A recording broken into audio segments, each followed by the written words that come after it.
Have you ever had a soup that tastes like freedom? Yes, I said it. Freedom.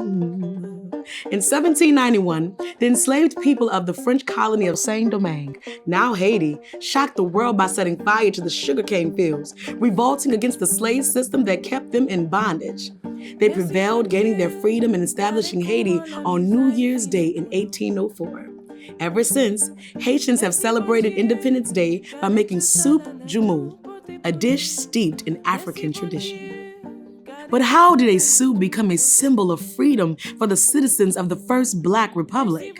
And what stories does this ritual hold for Haitian immigrants far from home? I'm Tariana Tang Ball, and this is Ritual.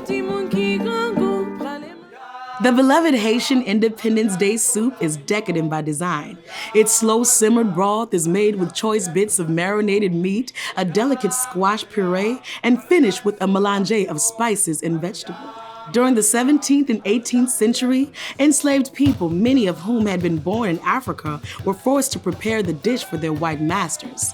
At the same time, they were denied the right to make it for their families. The soup symbolized social status, and by prohibiting the enslaved from eating it, French colonizers further asserted their dominance. But all that changed after the slaves won their freedom from colonizers during what is now known as the Haitian Revolution. Marie-Claire Heureuse Félicité Bonheur de Senneliers, the first Empress of Haiti, declared that to celebrate their liberation, the African population would feast on the coveted soup they were once denied. I met with historian Dr. Cody Roberts to discuss how the Haitian Revolution changed world history. Hey, Dr. Cody. How you doing? I'm so excited to be here with you. You are so interesting, so smart, so cool. That means a lot coming from you. You're a historian, and I'm so curious about some of the things that you know. What was Haiti like before its revolution? So actually the earliest Western European settlers land on the island that they call Hispaniola. Half that island is taken by the French. They rename it Saint-Domingue, which eventually becomes Haiti after the revolution. The French spend most of the 18th century importing 500,000 Haitians, African slaves to Haiti to work on sugar plantations in Haiti, making Haiti the most profitable colonial possession in the New World at that time. That is so amazing.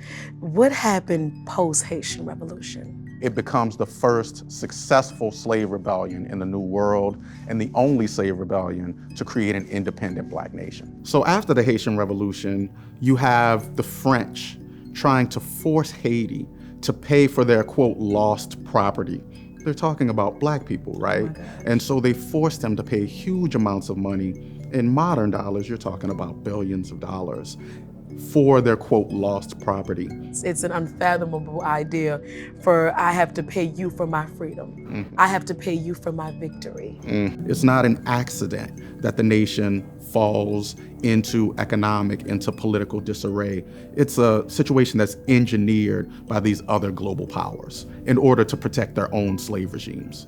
After the revolution, and arguably during the revolution as well, you get this huge out-migration of Haitians. A lot of Haitian enslavers who are looking to maintain control of the Black people who they own flee Haiti. Some of them to Cuba, a lot of them to Louisiana.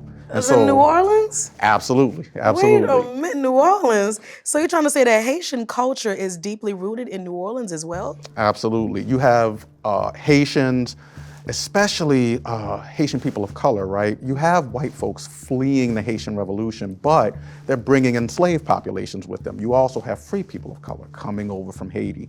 And so between 1791 and 1810, you get roughly 10,000 Haitians who migrate to the city of New Orleans. At the time, the city of New Orleans population is between 8 and 10,000. So they really bring a lot of what they had in Haiti to New Orleans. How do Haitians use ritual to remember the past?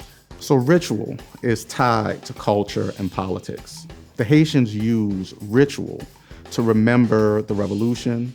They use it to remember the religion of their African ancestors and the way that contributes to the revolution. And they use it to make statements about their current situation and the ways in which their ancestors and their past contributes to their current politics. It could put you in such a state, it puts me in such a state of gratitude because of what my ancestors have done for me and what they went through so that I can sit in this chair and talk and truly feel Black girl free. But also a sense of pain, true pain. And when I speak to you, my heart aches with such truth and such history. Haiti's national dish incorporates culinary traditions from West Africa with its Scotch bonnet peppers, France with its classic pot au feu, and the Americas with its native squash.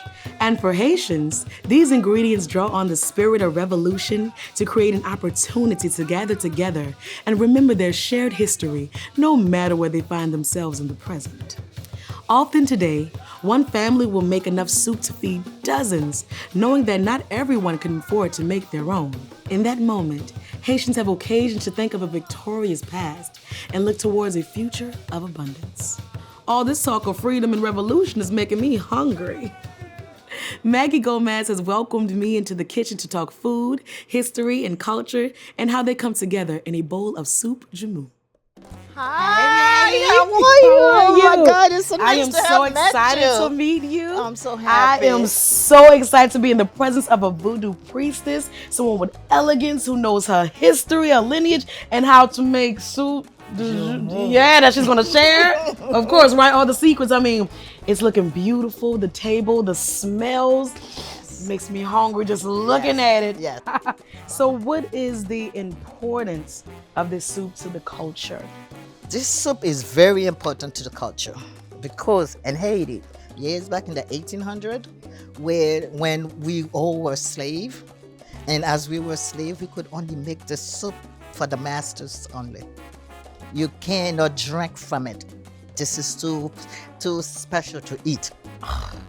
The nerve. So now we make it for us. And Yes. and the community, everyone gets a piece of it, even if they don't have the money to make it, because it can be expensive to make, right? It's very expensive to make. So what you do when you make a pot of soup and you have everybody coming, or you get bowl in your house, you take a bowl out for your neighbor, and this neighbor, that neighbor, right neighbor, left neighbor, front neighbor, you take a little bit of soup for them. It's also bring you good luck. It brings you good luck. It brings Well, you let me go good and give me, luck. you know, you gotta make us, you It gotta brings make you us good some luck. luck. Okay, we're gonna wash the meat. We're gonna rinse the meat. Okay. It has a little bit of lime and vinegar. We have clover here. I'm gonna put a little bit of clover. Little bit of clover. Clover, not much. Okay, this is the spice, our spice. Little bit Oh, of spice. little bit of spicing. How did you learn how to prepare this? Through my grandmother, my great grandma. My great grandma taught me how to do it. At the house, everybody have to learn how to make your own food in case of emergency. Even like little children, little kids? Even little children. So how old were you when you learned how to make it? About maybe 5, 6 years old. My 5? grandmother will call you up in the kitchen and say, "Watch what I'm doing." So this is how everybody in my house learned how to cook. Meat is ready? Can I put it in? Of course. Yes, yes. Oh, yes. Okay, we got the meat. We're gonna celery. Celery? You could put it in. Yeah, okay. Yes. Oh, Okay, the carrots. yes. Turnip. We're putting the turnip. We're Turnip. gonna put green peppers, Green peppers. yellow peppers. Our parsley. We make a knot. Seriously? You make a knot. Why? And then is the way because you don't want it all over your soup. You want it one spot of your soup. So whenever you're ready, you could take it out. Take the skin off. You could put the whole onion in like this. Put the water in. Yes. All right. It's gonna take. How important is this to pass this down for generations to come? It's very important because everybody have to know their roots. You have to know where you come from. No matter where you live, you got to know where you come from. Don't forget. The peppers. Yes. No I'm gonna- cutting it out? No, you put it in Whole? whole. You Oh, put it in wow. whole. It's not. When you start cooking, you could smash it up a little bit. This is it, and then we're gonna put it to boil. It's time. It's time to Already? put the water and put it to boil. Yeah. So what is the next step? the next step is the pumpkin. Since we have the pumpkin ball, we're gonna mash up the pumpkin, and then we're gonna put potatoes in it. You could put I can add I can Yes. add the honors? yes, yes. Well, thank you very much. Yes, you could put up the pasta. Thank. Want me to do it? Yes, please. Okay. Yes, please. Yes. It makes me think and wonder, what does this mean to Haitians? It means freedom. It means independence. When you're free, you could finally make a bowl a pot of soup jumeau. Sounds like a very special ritual. Yes, it is. It is. It is. It is. 4 hours later, we are finally ready to dig into this soup jumeau. It has been all day and I'm so excited. Are you excited for me to taste it? Very for the first excited. time? I want you to taste it to see how my culture, how we cook, how delicious our foods are. Please do the first plate honors. Yes. Yes. It smells so good and it's so beautiful. It's so colorful. And I just dip it in, right? Dip it in. You don't need spoon. That's it. That's the way to eat it. You're good. Mmm. All right now. Tastes like freedom. Freedom. That's good. Oh my gosh. Thank you so much, man. You're quite welcome. Thank you so much. I You're feel welcome. You're welcome. just so blessed and so lucky. Ladies and gentlemen, soup jumeau. It's amazing how much shared history there is between Haitians and American cities like my hometown, New Orleans. Both have drawn on African roots to create a tradition of spiritual resistance, and both have used food as a form of cultural expression. Like the bubbling pot of gumbo I grew up eating, soup jumeau represents the history of Black survival despite persistent hardship.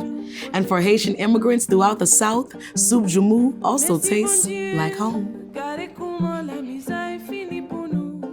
La pluie tombée, maïs poussé, tout le monde qui grand goût prend les manger. On nous dansait congo, on nous dansait pétro. Papa bon Dieu dit c'est la misère finie. Papa bon Dieu dit non c'est la misère finie pour